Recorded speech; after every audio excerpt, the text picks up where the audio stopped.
Evening, everyone. Pleasure to see you once again at the Peaceful Solution headquarters here, and those who are joining us online as we continue with our teacher certification training. You can be seated locally here. Welcome again, everyone, as we move forward or continue moving forward in what we've been covering for the last several classes in the Unit 4, Respect Unit. And we've been talking about respect for others. So this is, of course, the 4th unit in the series of 5 here of the intermediate. And we're dealing with respect, okay? Now, we talked about respect and what it is, the value of respect. And then we covered, again, like I kind of like to go back and just refresh a little bit, the importance of why we need to have respect for ourselves. We need to, in order to have respect for ourselves, we first need to be able to understand the value that we have. Okay, value, appreciate, respect. Remember those 3 points there that we want to keep in our minds, keep in our students' minds as well, because that is the process to getting to this point of understanding or having respect for ourselves, for others, and the environment. We go back to those 3 basic categories of morality that we covered in the first chapter of the character unit. So, again, we are talking right now in chapter 3 entitled Respect Others. And we're moving forward. We've been talking about communication and how important it is. The previous teachers, David, and he covered my class the previous week, William and Chris, we talk about the importance of these things, why communication is important, why we need to be able to communicate respectfully, why we need to understand and present the language of respect in an appropriate manner when we're interacting with others. You can just look at the news pretty much any time in any, I bet every day, pretty much every day, if the news decided to catch something that came across the feed and put it on the television or the internet for others to see, you would see many, many instances of disrespect being displayed. I was just watching something the other day and looking at some instances of disrespect being shown. And this was from, I think, about a year ago, but it was, a lady that went to a restaurant and she got some soup, I believe she got, and for whatever reason, never got to the bottom of the point of the matter of it. She was upset, right? She was upset with her soup. Maybe it didn't have a spoon. I don't know. A fly could have got in it. I don't know. Whatever it was, something that could have easily been rectified she had made a call to the restaurant. Eventually, she came down to the restaurant, and the video pretty much picks up where the camera is facing down at the cash register, where the store manager was working with the woman to try to find out what the problem was and what she could do to resolve it for her. Basically find a peaceful solution. But I guess, the woman was continuously being irate. She was cursing and she was, being loud and disrespectful. And I guess the manager had asked her, well, listen, you're going to have to calm down. We'd like to help you. But if you're going to be continually, verbally disrespectful in this family atmosphere, I'm going to have to ask you to leave or I'm going to have to call the police. At that point, the customer, took it upon herself to throw this big bowl of hot soup in the face of the store manager.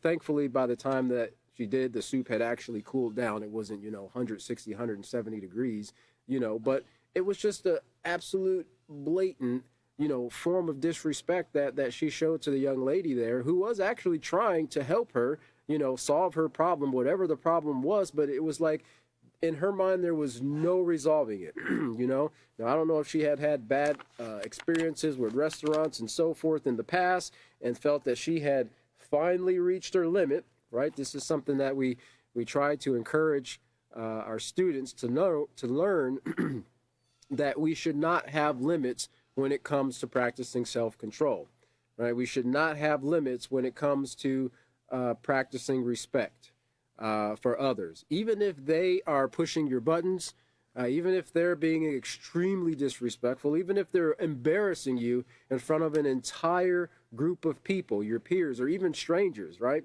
There should never be that line that someone crosses where you justify in your own heart and mind that it's okay to respond with disrespect. And it takes a lot of strength. It takes a lot of moral integrity, moral strength to restrain yourself. We're going to talk a little bit about restraint, because a lot of people see, a lot of young people, it's not just young people, older people too.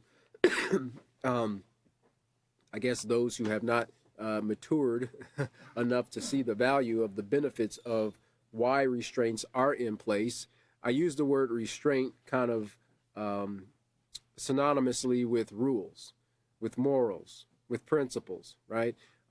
Because rules are there to help keep us safe. And we're going to get into this as we move forward a little bit in respect for authority. But in moving along, we have to understand that, in our relationships, we have to show mutual respect. When we're communicating with others, we have to show respect. And it does work a lot better when the respect is mutual. It makes it a little bit difficult when you're the only one in a relationship or in a conversation that's choosing to show respect. But even still, remind the students that even if you are the only one who is choosing to show respect, because that person is choosing to be disrespectful, but if you're the only one choosing to show respect, be well pleased in that. Be well pleased that you chose to display the positive moral character of respect. And even a person who sees those types of things, eventually, they'll realize that they kind of acted a little bit foolishly in that. And sometimes they'll calm down. They'll calm down when they see that you're not escalating the situation, because when people are heated, they're upset, something is, got them all fired up.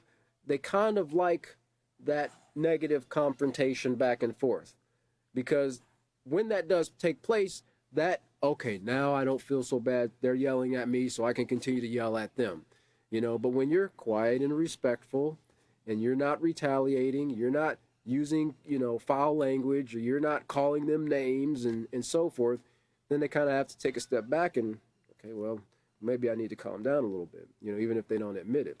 So maintaining this self-control and demonstrating respect in our communication is a very powerful tool. What also is a very powerful tool at times when it's appropriate? Silence. Silence is a very powerful tool.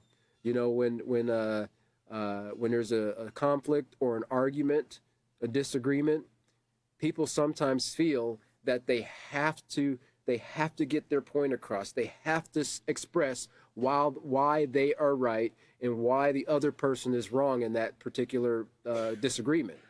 But sometimes just saying nothing is a mouthful. It can be. There's a great power in silence.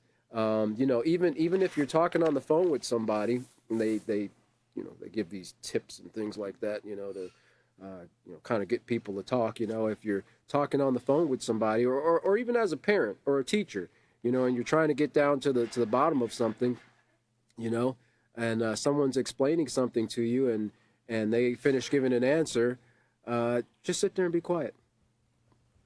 That awkward silence is going to stir them to want to say more. People don't like it just being quiet. They're gonna, did you break this glass? No, I didn't break this glass. No, I mean, but I might know who broke the glass, or people tend to want to talk when it's quiet. But anyway, communication. It's a very powerful thing, and like I believe David talked about it last time. The 7% when we communicate. The words that we say is what people pay attention to, just 7% of that, right? The other 55% is body language, and then 38% tone of voice, right? It's not what you say, but it's how you said it. And there's a certain species of people who listen a lot with their heart, and even if something that you're saying is a very logical, important fact, right? That could be very beneficial. Sometimes people will take offense because of how you said it. Well, you didn't have to yell at me, or you didn't have to raise your eyebrow like that when you said it. Is that an accusatory? You think I'm doing something wrong? It's like, no, I'm just, my eyebrows, they kind of have a mind of their own, But sometimes people, they listen to those things. They pay attention. We all do. But some people are a little more sensitive to them. And like, I think David was talking about it, or William was mentioning about how he's, kind of a loud person. He's kind of, bold and loud in his speaking. And so he has to be more mindful when he's around other people who might be, a little more quiet and a little timid and so forth, because that might be a little offensive to them, or they might, take a step back and think he's being, forceful or aggressive. And you'll learn that when you start dealing with people or working with people from different cultures.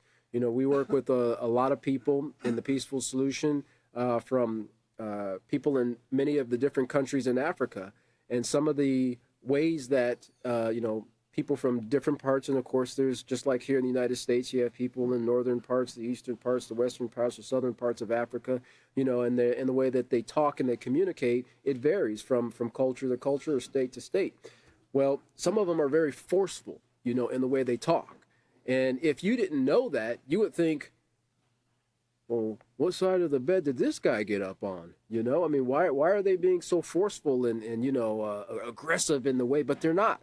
That's just a part of their culture, and this is why it's so important to get to know, right? To diversify our knowledge of diversities, of different people, because people are just different, right? Even here in the United States, I was thinking about, in regards to diversity, because that's what I was covering last class, when we left off Wednesday, talking about respecting diversity, right?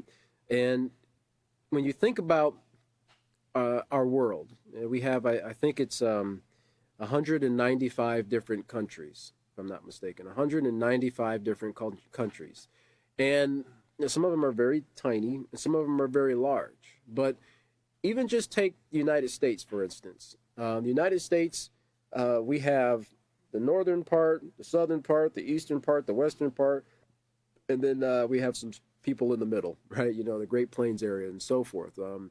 But in all those different areas, there's different diversities, different cultures of people. You get up farther in the north, people, they might talk like this or something like that, You get further to the south and people might have more of a twang or something, Go over on the West Coast and everybody's saying dude, dude. Maybe not everybody says dude on the West Coast, You go further to the east, the Atlantic, up in Boston and New York, and everybody, hey, I'm walking over here, I might have that off a little bit. Don't get upset with me, But there's different diversities in the way we talk, in the way we communicate, in the way we interact with one another. Someone was telling me the other day about how they were in a different country and they didn't realize this, but they had a drink out and they realized that their drink was becoming smaller and smaller. And they said that they didn't realize that the place where that they were, that it's normal. It's considered completely normal and acceptable in that country. If a drink is on the table, anybody can take a swig. Anybody can take a swig. You know what I mean? Now, you wouldn't know that, generally speaking, because I don't think that's in the vacation guide. If you go to a different place, and they weren't on vacation. But I mean, you just don't know these things. There's different cultural things, like going into a house with your shoes on. That's a big no-no. Shaking with your right hand or left hand in some cultures, because that's another no-no. Not looking certain people in the eye or looking people in the eye and things like that. So the more we diversify our storehouse of knowledge about different cultures and societies and so forth, the better off we'll be. The more able we'll be able to communicate with others, but we'll also be able to communicate respectfully, because we could take all those things into consideration when we're working with other people. So again, we were talking about respecting diversity on chapter 3, or on verse 6, page 60. And then on page 61, what we finished off with was straight talk, right at the, we were going to start in that box, but I want to back up here just because it all flows together here at the very top of the page, under straight talk on page 61 in chapter 3 of the Respect Unit. It says, don't let the fact that someone looks different stop you from being respectful and polite. Always consider that to another person, you might be the one who looks different. Treat that person in the same manner you would want to be treated. Putting yourself in someone else's place and considering how that person would feel is called empathy. And having the ability, like I mentioned in the previous class, the ability for an individual to have empathy, or for us to have empathy, it requires also the character trait of humility. Because, you know, a proud person, a person who is arrogant, a person who doesn't care about anyone else but numero uno, you know, they're not going to take the time to put themselves in someone else's place because they don't care about the other person's place. That's their problem. Oh, you're in a wheelchair? Well, sucks to be you. You can't see? Oh, well, that's too bad. You know, that's how people are. I mean, well, you know, it's not my problem. It's not my problem those people are, you know, drowning over there where the floods are taking place, you know, homes are being lost. A lot of times in society, you know, we're so disconnected from other people, right? Everybody is all in their, you know, their phones 99% of the time. Well, maybe not 99, could be 98%. I might be a little off there, you know? And so they're so, you know, they're so disconnected with life. They're so disconnected with what's outside of their bubble, you know, and not even realizing how interconnected we are as a society, a global society, right? But you know when it becomes important? When it occurs to them. It becomes important when it occurs to them. The same person who was saying, well, you know, at least I don't live over there in California with all that flooding, you know, will be the very first person on the news. I just don't know what occurred. You know, this storm just came out of nowhere. Can you just please send help? You know, advocating for help and things of that nature. Well, you know, in a lot of cases, it's not important until it occurs to us, like thievery and theft and stuff like, trauma and things like that. People they kind of dismiss it. But this is what having empathy is: putting yourself in another person's shoes, and considering how that person would feel, right? Having that compassion, you know, these two kind of go hand in hand, because you put yourself in another person's shoes and see how they would feel, but then you also see the suffering of another with the desire to relieve it. You know, you want to relieve them of their suffering. And right now, society is suffering and they don't even know it, right? And the best relief that they can get is education and positive character development. And that's, of course, what we're training for right now, because, you know, society has to hit rock bottom. It's like, you know, a parent telling their child, you know, no, don't jump off the living room table. Don't jump off the living room table. Don't jump off the living room table, over and over. And then the child jumps off the living room table and then twists their ankle or breaks their ankle or breaks their leg. Now they believe mom and dad when they said don't jump off the living room table, right? Now, because they're in pain, you know, and they think that the world is going to end, you know, now they want to be obedient. And sometimes that's what seems like has to take place in society. You know, society has to hit their face on the floor. They have to break their ankle jumping off the living room table before they realize that there is a reason why rules, why morals, why positive principles are necessary that govern peaceful human interactions with one another. Well, having empathy here, as we continue here under Straight Talk, plays an important role in learning how to accept and respect the differences in others. It is a positive character trait worth striving for. Excuse me. And then underneath that there it says, respecting others also means treating those who are mentally or physically challenged with compassion and consideration. Now, I just mentioned that compassion there, you know, and sometimes, you know, you can't, there's not really many things physically we can do for people who might be mentally or physically challenged, but there are things what I mean is that we can't change their circumstances, but there are things that we can do to help them. There are things that we can do to make life a little bit easier for them. There are things that we can do to show them that they have value. And no matter what a person's physical or mental state is, we can always, through respect, show that person that they have value. Have you ever considered how different life must be for someone who is blind or in a wheelchair? When you are sighted, it is easy to take for granted that you can see your family, friends, and everything around you. It's just as easy to take for granted being ambulatory or free to walk, jump, and run. People who are disabled have many challenges in their lives, but they are the same as you and me. They deserve to be shown the same respect as everyone else. We all have the same right to live our lives to the fullest and to live up to our own highest potential. Now, that's very important key words there. Live up to our own highest potential. And I say that, I reiterate that because a lot of times, a lot of young people, because of the influence, especially in this day and age now, it hasn't just started in this day and age, but it's become more prominent in this day and age with the advent of the internet, social media, and so forth. A lot of young people will try to live up to someone else's potential.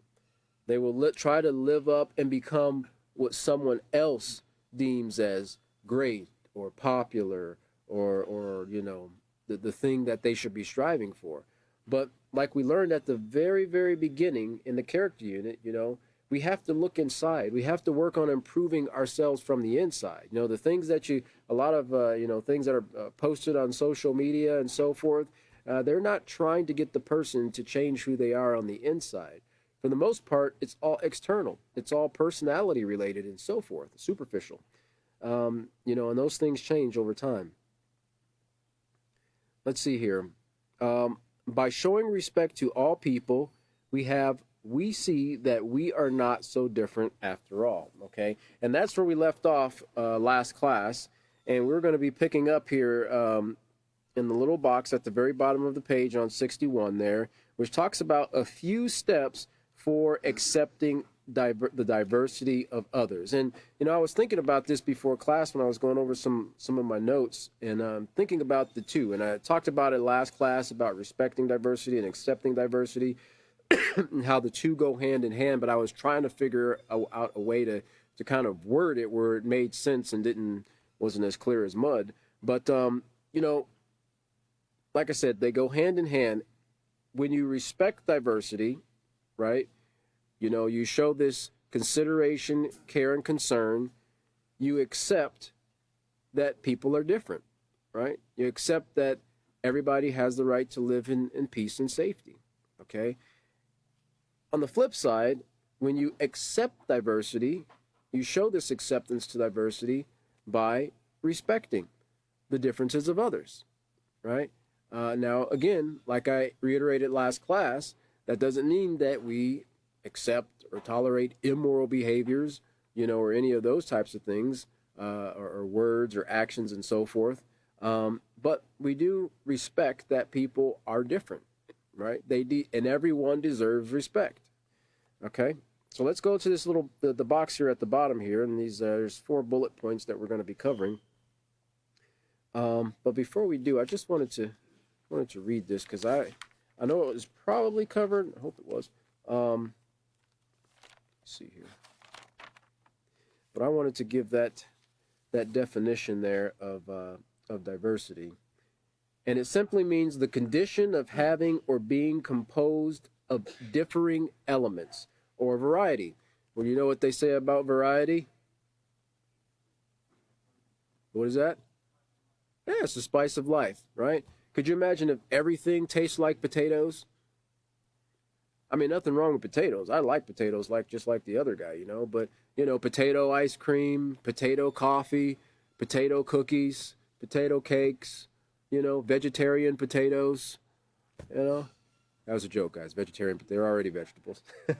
But variety. They say variety is the spice of life. When they say we need to change things up, they say we need to spice things up a little bit, We need to diversify things. There are so many different things that are out there, not just people, but even in our foods. The different varieties of foods that there are out there can be absolutely amazing. I don't know if you had supper yet or anything. I don't want anybody slobbering on their books. But, just going to different places and having people from those cultures or those nationalities actually cook you an authentic dish. I mean, it's nothing that can compare to something you can buy out of a frozen package in your local Walmart, and the way that it's prepared, because people know how it's supposed to taste. When you follow a recipe, generally speaking, you're following what someone has written down for you to reduplicate a meal based on certain instructions. Well, the thing about when people, generally speaking, make authentic recipes, they're not necessarily reading out of a book. They know what it's supposed to taste like, and they're using not powdered, ginger. They're using fresh ginger. They're using all these different things to get that flavor and that taste in the meal that you want, so that it can taste great. And this is the thing about diversity. It's the same with people. There's many varieties of people, like I mentioned, all throughout the United States. There's many different varieties of people all throughout the world. And the more we learn about them, the better off we can be. It also says there, the fact of many different types of things or people being included in something. So that's, having a diversity of things, right?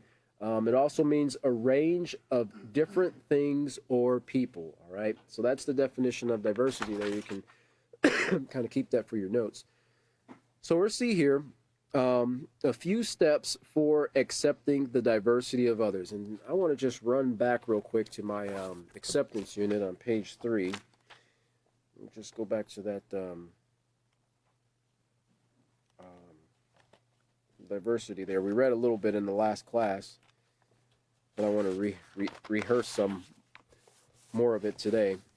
So in the acceptance unit on page 3, accepting the diversity of others. Now, acceptance, as presented in this unit of the Peaceful Solution Character Education Program, means to willingly acknowledge the positive characteristics about yourself and others. Now, this is also what we're realizing about diversity. Remember, we don't accept the negative or the immoral behaviors or teachings and so forth of another, but willingly acknowledge the positive characteristics of yourself and others. And this is why we go back, because you can, if you're not careful, lose sight of these definitions or these words and what they mean. Acceptance means understanding that there are aspects of your life, this is in reference to us, that you can and cannot change. In other words, some things you have control over, and some you don't. For example, we're all predisposed genetically towards certain physical characteristics. Our skin color, our skin and hair color are all predetermined by our family ancestry. And like we talk about in regards to diversity here, you have different tones of skin. Even in the African American culture, you have all different shades of African Americans, right? Or Africans. They don't even have to be American. You have people who are very, very light skinned and people who are very, very dark skinned. It's not only Africa, in the Latin American culture as well. You have people who are very, very, very light skinned all the way to very, very dark skinned. Okay, so those things are predetermined genetically. Can't change them, and they don't matter anyway. Now, society has made it to where it matters. They made it to where this is a point of separation between other people, but it actually isn't. Other things we have no control over are where we are born, who our parents are, and even when we're born. In other words, we have to accept whatever age we are, even if we were born in the golden great age of the 70s. Well, accepting yourself means realizing that you are a unique human being. Your ability to make a difference in your life and the views of others depends only on the amount of time and effort you put forth into your studies. And that was just a joke about the 70s there. All right, let's I'm going to look to page 23 real quick. Page 23. I'm still in the acceptance unit, just kind of rehearsing that acceptance there. This is in the acceptance, and it's paragraph 3 here. Let me see. Make sure I'm on the... Oh, I'm sorry, I'm not on... I'm on the teacher's thing. Okay, there we go. On page 23 there, under Introduction, Accepting Diversity. No person should be rejected because of physical characteristics. During the course of history, wars have been fought because a lack of acceptance of people who were physically different. All right? What causes people to mistreat and hate one another because of their physical and ethnic differences? Can we learn to coexist and respect each other, or will our differences continue to cause conflicts, hatred, and war? And these are questions that are posed as we get into, as the lesson actually will follow gets into intolerance and prejudice and racism and so forth. You will learn that accepting others, looking past what makes us different, and focusing on our similarities will lead us to a place called appreciation and respect. All right. So that's very important in understanding or presenting this lesson for accepting diversity. And as teachers, it's beneficial that we go back and rehearse this information because it ties right along. Even though this is in the respect unit and this is acceptance 2 units back, it all flows together, right? It all goes hand in hand. It is all extremely beneficial. All right, so let's look at the first bullet point there. It says, remember, all people are 99.9% alike. We are more alike than we are different. Now, you got to be careful about that because, some disciplines of science, say that, our ancient ancestors were, gorillas and apes and things like that. And, of course, we share the genetics with bananas, and if we were one gene off, we'd be a banana, and and so forth. Now, we do share certain genetic characteristics with, I would say, everything on the earth, since, mankind, comes from the earth, but it doesn't mean our ancestors were apes and gorillas and so forth. I know some people that act like that, but I don't believe that that they're acting just like their grandfather or anything like that, But you got to be careful about it because there's a lot of, like William said, there's a lot of false facts in the scientific world. And oddly enough, as time goes on, a lot of those theories are not only questioned, they've been questioned for years, but they get to a point where enough information or facts are presented that it becomes, well, we were wrong on that. Just like they're finding out with the James Webb telescope and the whole theory of the Big Bang. Well, anyway, number 2 here, next point. It says, treat others with respect. Treat others with respect. In fact, I want to go to the acceptance unit, page 17. Treat others with respect. Page 17. Let's get that right. I should have made little tabs in these. Go quicker to the page there. Treat others with respect. And on page 17, the 5th bullet point there, under what I have learned, it says, accepting others does not mean agreeing with their negative or immoral behaviors. Rather, it is a willingness to interact with respect, empathy, and consideration. A willingness to interact with respect. So like I said before, and you've seen these people who, they'll be out in front of a college or be in front of a store or something like that, and they'll be protesting a particular or, expressing their rights to speak, free speech and so forth. And they might be pretty adamant on the point that they're standing for. And then people will come and they won't want to challenge that. And that's kind of the purpose while they're there. Some of them, they kind of like that interaction. And some people will maintain a respectful mode of communication, line of communication, where, they're just having a discussion, right, on theories or whatever it is they might be talking about. But sometimes people will come and it'll become a outright shouting match, right? And it's like, where do you get doing that? What do you accomplish? What do you hope to accomplish by screaming, as loud as you can at one another and expressing why your point is more valid and more true than the other person's?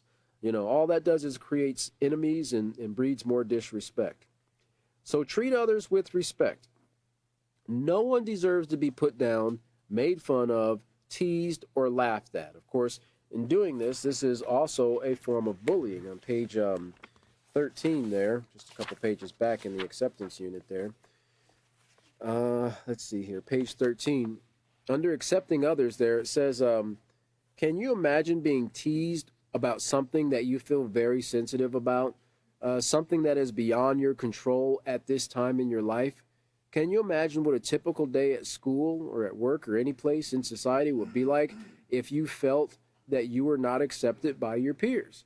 And I remember, going to school, I think we all who have been, to schools, school at any point in time, or just been in society, or even at work, we've experienced this or have seen it taking place where people they'll find things to pick on and tease others about.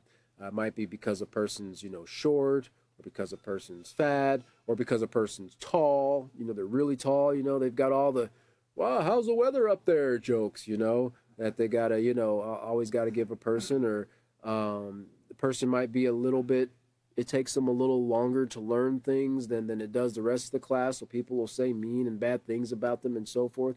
Those things can make a person really feel bad.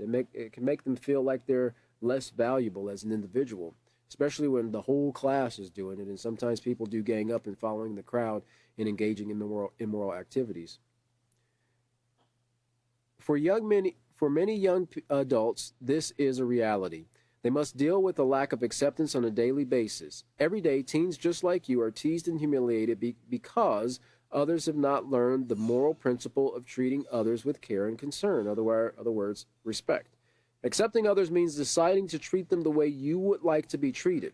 It means putting yourself in their shoes and asking yourself, how would I feel if someone treated me this way or made fun of me? Now, there's empathy. They're saying it here a little bit, but that's the definition of empathy. The ability to put yourself in someone's shoes is called empathy, and having empathy is an important part of accepting and having consideration for others. Last paragraph there says, accepting others means understanding that they too have circumstances that are beyond their control, as well as positive traits and abilities. Now, in order to do that, you as an individual have to have some positive traits and abilities. You have to be learning about the peaceful solution. You have to be learning or putting in your mind the ability to recognize positive traits and abilities separate from negative traits and abilities. Without that, you won't realize that those positive traits and abilities of the person might not be seen superficially. It might not be seen on the outside. It might not be seen in the way they talk or the way that they dress or the way that they, maybe sound, their accent or something like that. But that's why you have to get to know people, right? The getting to know stage in chapter 4. It means accepting them regardless of their nationality, that is where they're from, or ethnicity, their culture and religion. Accepting others does not mean condoning actions or attitudes that are negative, disrespectful, or immoral. Nor does it mean agreeing with someone who is wrong, even if he is your friend. Now, that is wrong in regards to, something that has to do with the rules or something that regards safety and so forth. But you've got to be able, and then this is what we've got to get our students to understand. And this is why it's so important as teachers to reiterate certain points, because we can't just leave it up to them to just guess, right? Well, you should know the difference between what's right and wrong. No, we've got to teach them the difference between what's right and wrong. We have to teach them, kind of give them the standard to go by, where they can kind of create a series of questions in their mind and go, well, you've seen a flow chart, if you're diagnosing something, if you've ever looked at a diagnostic chart on a, maybe for a car or a computer, or, it goes through a process and so forth. It's okay. This is what we're getting here. It's not starting. Yes, no, go over here. Yes, go over here. And you go down and you keep going down and it branches off, and then it eventually should bring you to a solution to the problem, or it says call dealer for service because there's no other solutions in that book.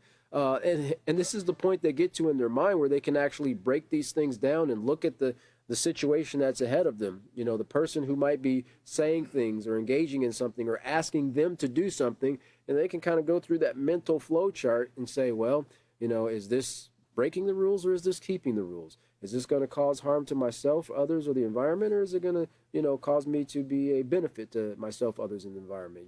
Is this something my parents have taught me not to do? Is this something I learned to or not to do in the peaceful solution, right? And they can kind of go through that process in their mind and then come to a right choice. Accepting others simply means treating them with the same respect, empathy, and consideration that you would want to be treated with. So that was on page 13, on page 55 there in the acceptance unit. Kind of refreshing our minds on what we've learned there. because we're talking about point number 2. Treat others with respect. No one deserves to be put down, made fun of, teased, or laughed at. On page 55, it says negative. It's under negative selfish relationships hurt. Negative selfish relationships, unlike positive relationships of concern, are another form of intolerance. They can tear you down by devaluing your worth. In a relationship where you are abused verbally, physically, emotionally, or sexually is negative. These type of relationships can cause serious psychological damage, fear, and distrust. One example of a negative relationship is bullying. In elementary and middle schools, bullying has caused problems that range from low self-worth to violence and physical aggression. Often, people accept being abused or bullied because they think it will help them fit in with the crowd and be accepted. And you remember, this is a time, this age range that we're covering here in junior high. It doesn't stop there, but for the purpose of the intermediate unit here, 11 through 13 years old, it's a time where they start to seek acceptance outside of the home. And so in their mind, they think, well, if I allow them to bully me, this is the cool guy in school, or this is the cool girl or the cool group in school. So if I allow them to bully me and I kind of be their punching bag for a few weeks or so, then maybe they will accept me into their fold and I can be cool like them. Okay. But the problem is, those things don't strengthen a person's relationship. They don't strengthen the person's mind. Those activities, the bullying, the teasing, the laughing at, and so forth, they don't increase a person's self-worth. It says, be aware of anyone who uses violent acts such as hitting, pushing, and name-calling, then claims to be only joking. Being picked on, teased, and physically abused are not things to laugh about. I mean, I remember going to school when we used to ride the bus. There was a game that people played. Sometimes you played it involuntarily after you realized you were punched, and it was anytime you saw a little Volkswagen Beetle go by, you punch the person sitting next to you. Punch bug, no punch back, right? You punch them right in the arm or whatever like that. And it was like, man, why did you do that? I saw a Beetle. I saw a Volkswagen Beetle. like I could see if you saw an actual dangerous, venomous beetle on me, but for heaven's sakes, it's a car. But those types of things, they're not pleasant to the other person, right? It's not a joke to them. People don't like being hit. People don't like being hurt. So, of course, this has to be taught. Here's the bottom, excuse me.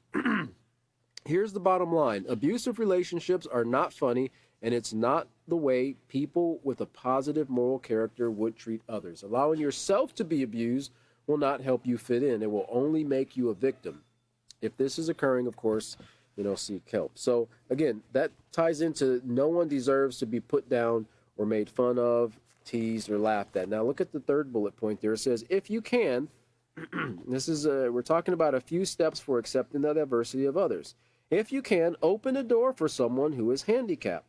Something as simple as holding a door open could make a big difference to someone who cannot open it themselves. Now, in the day and age of the Americans with Disability Act, most business establishments have to have their business where, people who are, physically disabled can enter and exit and utilize their facilities and so forth. But not every place has handicap accessible doors where you can go to the little button and press the button and the door opens by itself. People still have to open the doors. And sometimes as a person who doesn't, I'm not in a wheelchair, I'm not on crutches, or anything like that. Sometimes those doors are kind of hard to open, those big doors like the ones they have at the bank that are like 10 feet tall or whatever. It takes a little bit of effort to push that open. I couldn't imagine being in a wheelchair and having to push that open, especially if you just, rolled yourself up the ramp on a windy day and the wind comes through Abilene. Sometimes it's difficult. It can be very, very forceful if you're going against the wind. So holding the door open for a person, that doesn't take a couple seconds out of your busy day. right? People appreciate you showing them those forms of respect, those forms of kindness. And the person doesn't even have to be in a wheelchair. They don't have to be on crutches.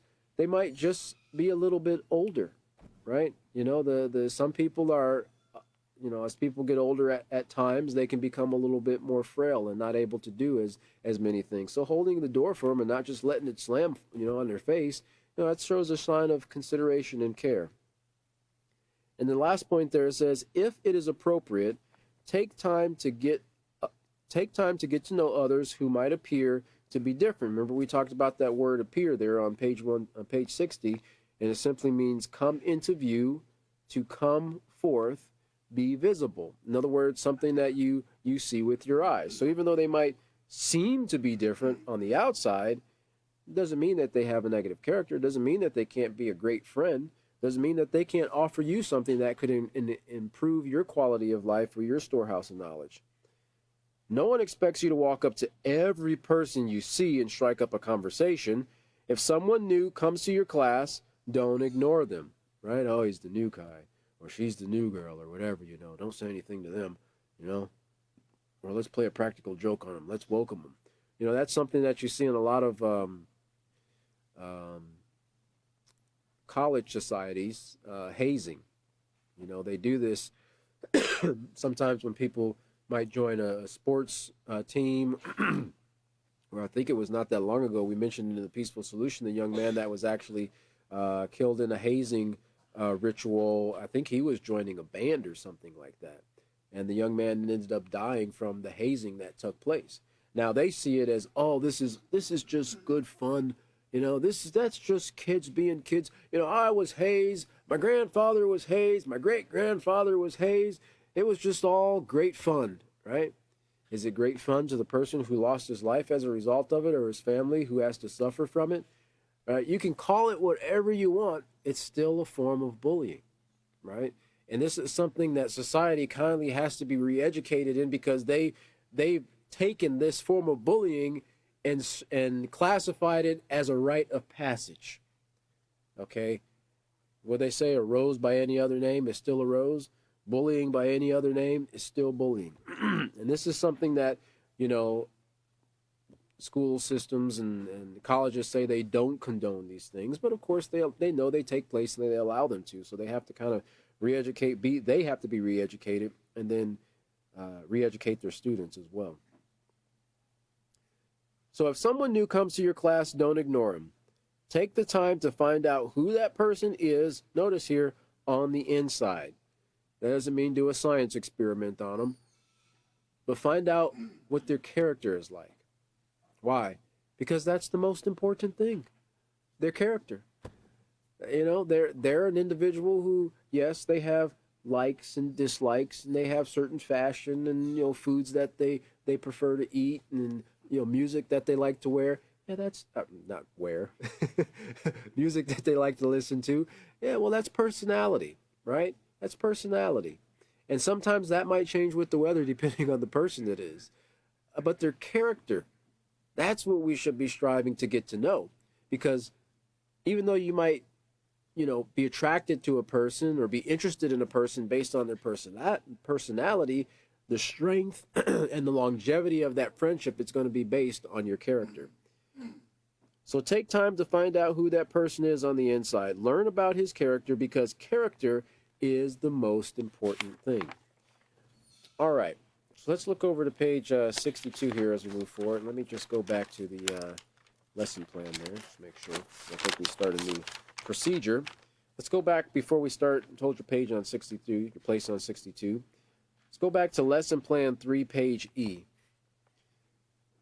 And we'll look at procedure 7 there. It says, explain to students that acknowledging those in authority, so we've gone from, you know, familiarity and communication and diversity.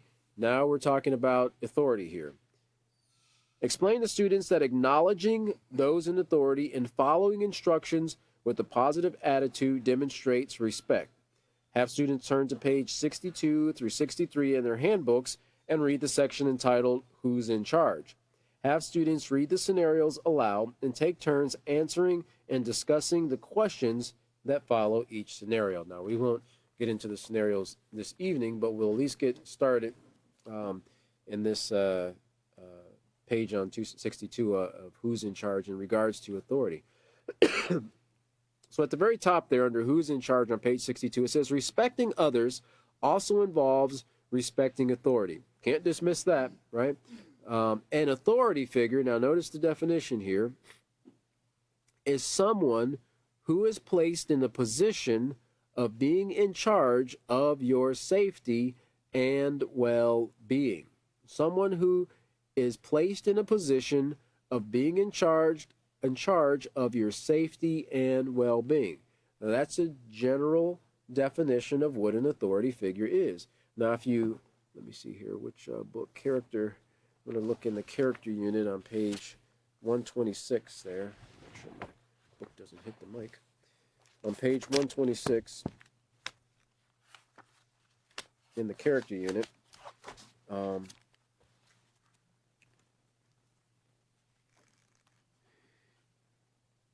under the title heading, Who is a Leader?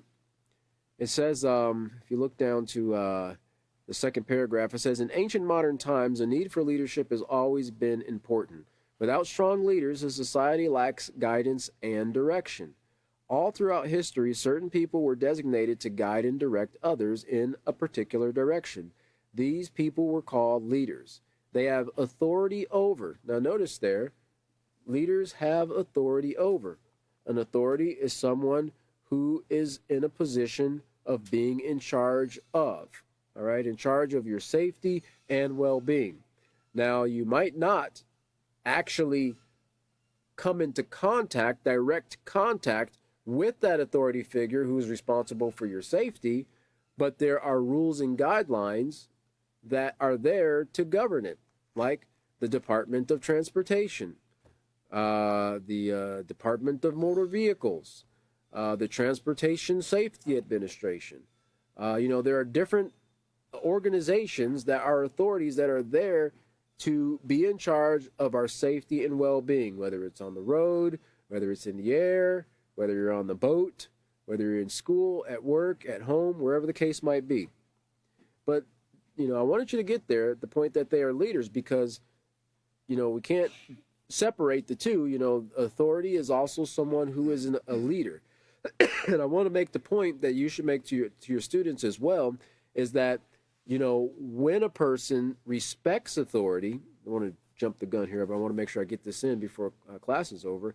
When a student respects authority, they are also demonstrating positive leadership traits. Positive leadership traits, okay? So these are called leaders. They have authority over and are responsible for those who follow them.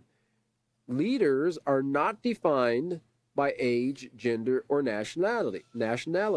As we covered in the other section on accepting diversity, sometimes people will dismiss or say that a person is disqualified from becoming a leader because they have a different nationality or because they, might be a man or a woman or something like that, or they don't have a certain, they came up in a poor neighborhood or whatever the case might be. Leaders are simply people who possess qualities and skills that motivate and encourage others towards specific goals. So leaders are also those who are authority figures. Of course, your parents and teachers, now we're back to page 62 in the respect unit.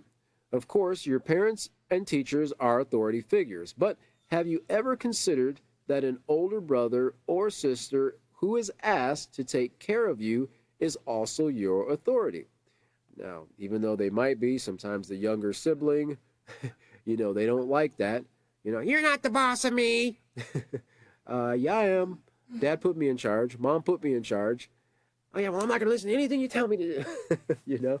They cross and they poke out their lip because they don't want to listen to their brother or their sister. But, their brother or sister has authority from the parents. They are actually, when they are in charge, placed in charge by their parents, that parent, they are representatives of that parent.